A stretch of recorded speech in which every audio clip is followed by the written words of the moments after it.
Russell, it's so good to chat with you again. Today we're talking about sales and mistakes that we see happening over and over and over again. Some things we've heard, some things we haven't. So tell me, what are like some really obvious ones?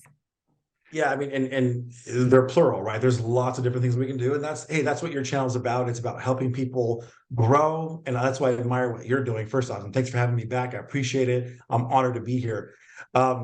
Yeah, there's numerous things that can be worked on. It's always going to be a journey. There's things I've got to work on.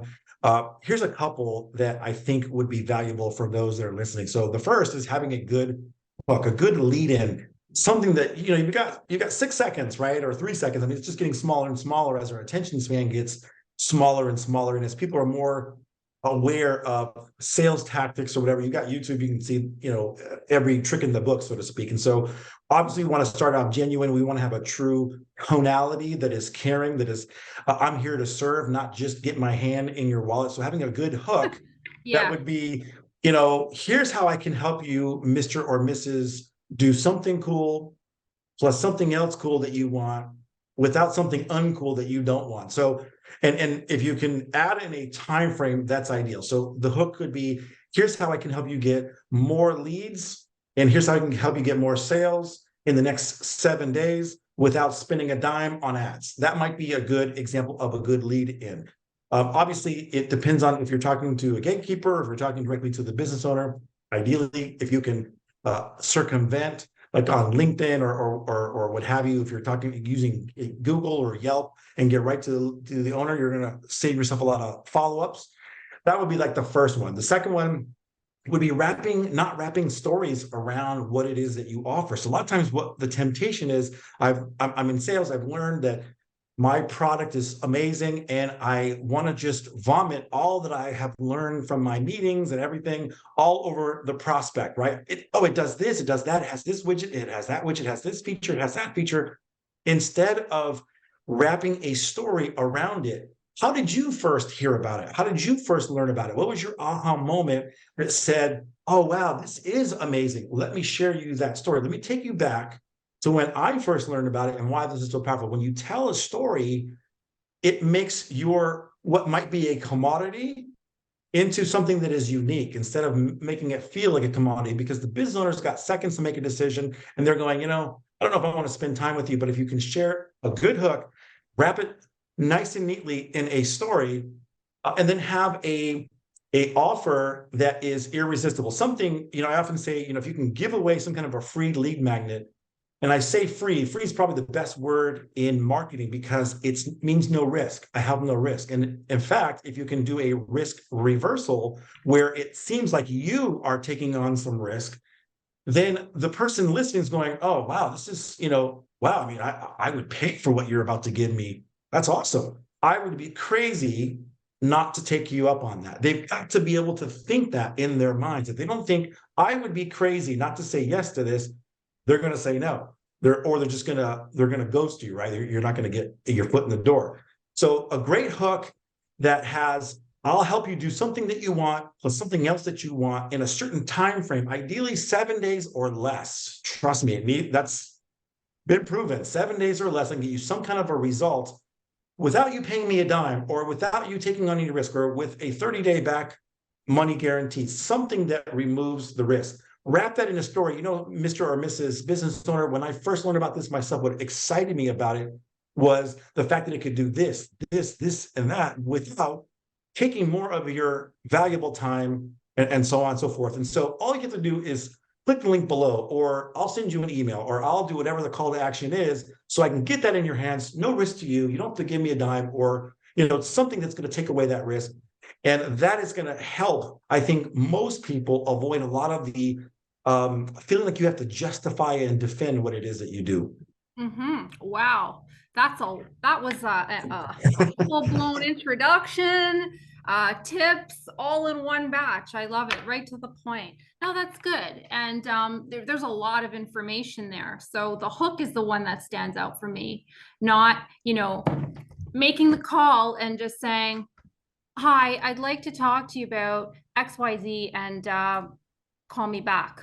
You know what I mean? And They're not calling back. sometimes you have to do that if you're following up. You don't want to like, do the whole long shabam, but doing that is not enough. And that's a really good point. So a strong hook, and this also includes, a hook in your marketing materials, a hook in, your follow-up emails, a hook in, it's all together. It goes all together. I love it. It's great. And talk about like, educate me a little bit because this is an area I want to learn.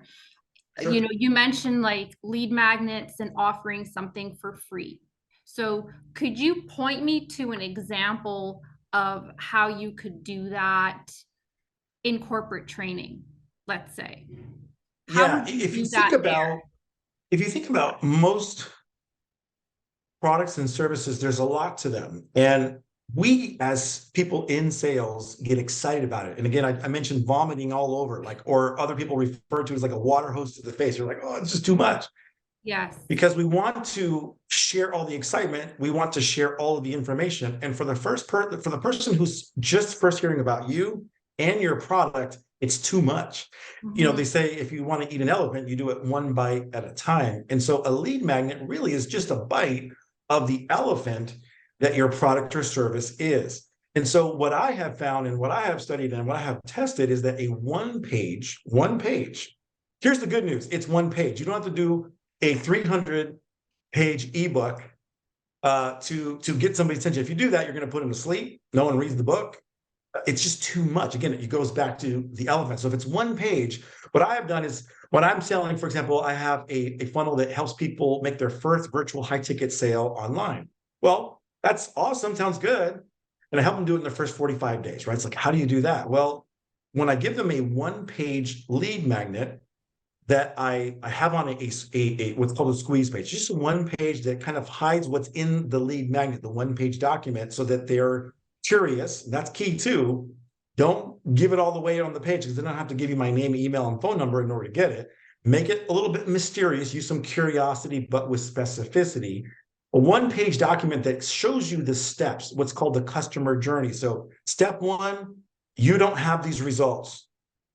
All the way to step 9 or 10, you have the results. So over here, where you don't have the results, let's say someone is trying to lose weight. They're not at their ideal weight. What are the steps to get them to their ideal weight? Now they're happy, right? And so if that was, for example, whatever the person was selling, or they're not making their first virtual high ticket sale. They've not made any high ticket sales over here. Over here, they've made the high ticket sales. What are the steps in between? So a one-page document that would show each step.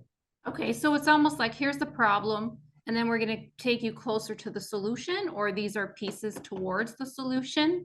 Is that what Great you're question. So saying? it's actually showing them all steps, but from a high 30,000-foot level view so that I can see, oh, it is possible. In other words, you do know what you're talking about. You can show me how to get from here to here.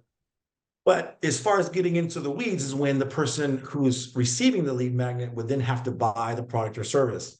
And so it's a way to create leads for your business. It's a way to give real value, but without giving away the whole kitchen sink, so to speak, because in order to get that, they've got to then work with you. Does this work better for entrepreneurs, or does it work just the same with a corporate client? I think it can work for pretty much anything. Think about it. When you go to Costco, their lead magnet are the nice ladies and nice gentlemen who have the little cart that give you a sample, right? And they give you that little sample and you taste it and you're like, this is delicious. Where do I get the box? Yes. And so all they've done is give you a lead magnet, so to speak. It's a free tester or a free taste of what it is that you would get in the whole box without trying to shove the whole box down your throat at the beginning. So it's a piece, it's a sliver.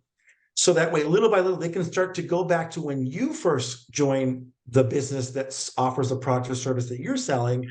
They can go back and have that same aha moment that made you want to get into selling what you're selling.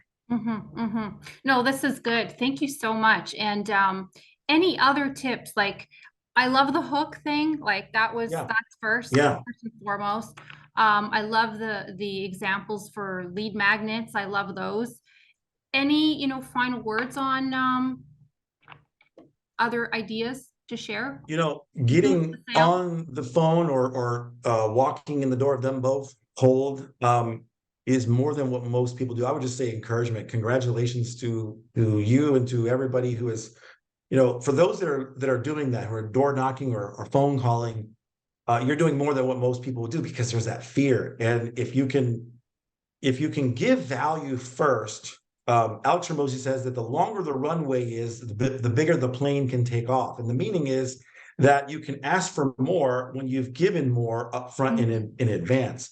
So I think that's the key. The fact that that people are willing to do what most people are not willing to do to get the results that most people will never get. Being on video training like this and learning from you and all the value that you give on your channel.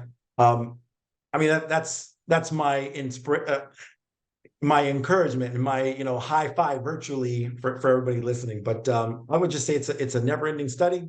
But more importantly than anything, you've got to actually do it. That's the best teacher.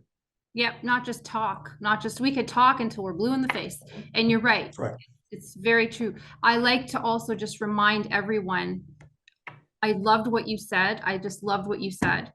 Just vomiting everything about you. You've said that twice today, and that's a big one. That's a big, big, big lesson for people, because it happens all the time to new and to seasoned professionals. They just think that, oh, wow, I just have to get everything out, and not everybody's ready to hear everything. Some people are, some people aren't. And it's being able to assess that. So thank you so much. I'm going to make sure all the information is in the description box, and I'll speak to you soon. Thank you so much.